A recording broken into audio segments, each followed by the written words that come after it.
warahmatullahi wabarakatuh. Perkenalkan, nama saya Rizko Amalia, NIM 2020 A1H133. Saya perwakilan dari kelas 1D, Prodi PGSD, mata kuliah Pendidikan Pancasila. Dosen pengampun mata kuliah Abdul Sakban, SPD, MPD. Saya di sini akan menjelaskan sedikit tugas yang bertentangan dengan Pancasila sebagai pencegah korupsi di Indonesia. Yang pertama, masalah korupsi di Indonesia. Akhir-akhir ini masalah sedang hangat diperbincangkan di publik, terutama dalam media massa dan media elektronik.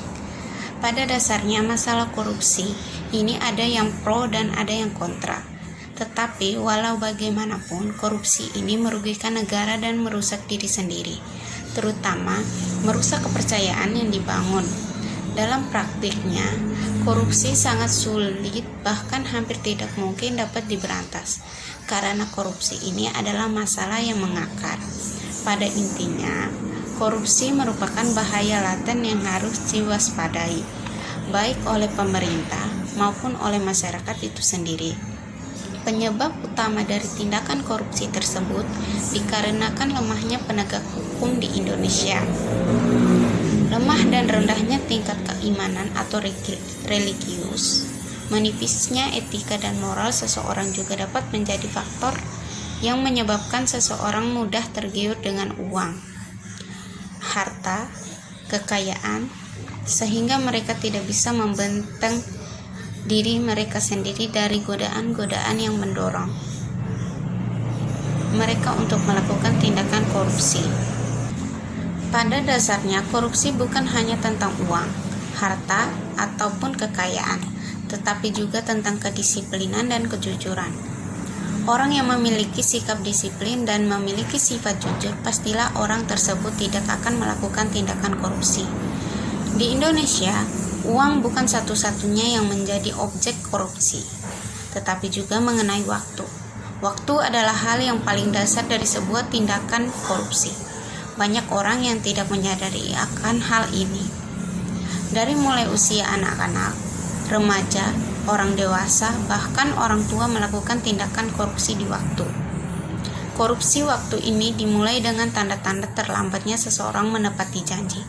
Kemudian, hal yang lebih besar lagi adalah mengingkari janji. Korupsi waktu ini sering dilakukan secara tidak sadar oleh siapapun. Namun, korupsi waktu tidak merugikan orang banyak. Tidak seperti halnya korupsi uang yang merugikan orang banyak, merugikan bangsa dan negara, serta merusak sendi-sendi kebersamaan bangsa. Selanjutnya, solusi yang dilaksanakan berupa program pencegahan anti korupsi, yaitu ada beberapa cara yang dapat ditempuh untuk mengatasi masalah korupsi di Indonesia, yaitu adanya kesadaran masyarakat untuk melakukan partisipasi pengawasan dan pemberantasan korupsi, mengutamakan kepentingan nasional. Para koruptor lebih mengutamakan kepentingan keluarganya, bahkan hanya mendapatkan keuntungan sendiri, tanpa melihat masyarakat yang meronta-ronta meminta kesejahteraan hidup. 3. Penegak hukum harus berani memberikan sanksi terberat bagi pelaku korupsi. Penegak hukum tidak bertindak memihak hanya untuk kepentingan politik. 4. Larangan menerima suap dari tersangka koruptor, di mana penegak hukum juga diberi sanksi apabila berani untuk menerima suap. Selanjutnya, di sini saya akan memperjelas makna Pancasila sebagai solusi pencegahan anti korupsi di Indonesia. 1. Memprihatinkan, banyak masalah dalam bentuk krisis multidimensional atau Epolexosbud, Hankam, pendidikan, dan lain-lain. 2. Hulunya krisis moral yang tragisnya dilakukan oleh eksekutif, legislatif, maupun yudikatif. 3. Moralitas memegang kunci guna mengatasi krisis moral.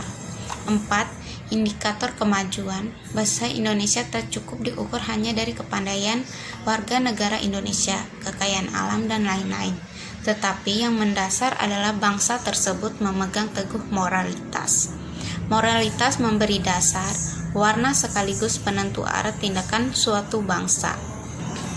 Selanjutnya, nilai-nilai yang terkandung dalam Pancasila sebagai moralitas bangsa Indonesia. 1. Dapat menjadi sistem etika yang kuat. 2. Tak hanya bersifat mendasar, tetapi realistis dan aplikatif. 3. Dalam kajian aksiologis, keberadaan nilai mendahului fakta nilai-nilai pendidikan Pancasila merupakan nilai ideal yang sudah ada dalam cita-cita bahasa Indonesia yang harus diwujudkan dalam kehidupan. 4. Bersifat abstrak, umum dan universal, yaitu nilai yang melengkapi realitas kemanusiaan dimanapun, kapanpun, dan merupakan dasar bagi setiap tindakan dan munculnya nilai-nilai lain. 5. Nilai ketuhanan, menghasilkan nilai spiritualitas, ketaatan, dan toleransi. 6. Nilai kemanusiaan, menghasilkan nilai kesusilaan, tolong-menolong, penghargaan, penghormatan, kerjasama, dan lain-lain. 7. Nilai persatuan, menghasilkan nilai cinta tanah air, pengorbanan, dan lain-lain. 8. Nilai kerakyatan, yaitu menghasilkan nilai menghargai perbedaan, kesetaraan, dan lain-lain. Yang terakhir, nilai keadilan, menghasilkan nilai kepedulian, kesejahteraan, ekonomi, kemajuan bersama, dan lain-lain. Kesimpulan dari penjelasan tadi yaitu berasal dari kata Latin corrumpere atau corruptus yang diambil dari kata havila adalah penyimpangan dari kesucian atau profanity. Dalam arti yang luas, korupsi atau korupsi politis adalah penyalahgunaan jabatan resmi untuk keuntungan pribadi. Semua bentuk pemerintah rentan korupsi dalam prakteknya. Beratnya korupsi berbeda-beda, dari yang paling ringan dalam bentuk penggunaan pengaruh dan dukungan untuk memberi dan menerima pertolongan, sampai dengan korupsi berat yang diresmikan. Korupsi memiliki dampak yang begitu luas dalam kehidupan berbangsa dan bernegara, khususnya di Indonesia. Korupsi sangat merugikan bangsa karena dampak yang ditimbulkan korupsi mencakup berbagai aspek, yaitu aspek ideologi, aspek ekonomi, aspek politik, dan pemerintahan.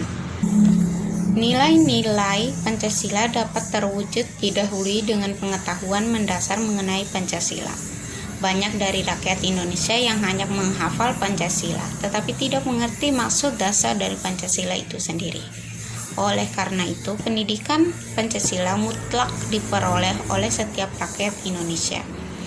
Sistem nilai-nilai budaya itu Pancasila akan dipertahankan melalui proses-proses pendidikan, pemasyarakatan, pembudayaan, penataran, dan penjiwaan nilai-nilai Pancasila dalam segala aspek kehidupan, tanpa kecuali selama kesadaran diri tertanam dalam setiap lapisan masyarakat dari warga negara biasa hingga petinggi negara, senantiasa memelihara standar-standar pribadi yang tinggi serta menjauhi perilaku immoral dan melawan hukum, maka dimungkinkan persoalan korupsi dapat diatasi. Lalu selain itu ada beberapa strategi pemberantasan tindak pidana korupsi. Sekian dari presentasi saya. Wassalamualaikum warahmatullahi wabarakatuh.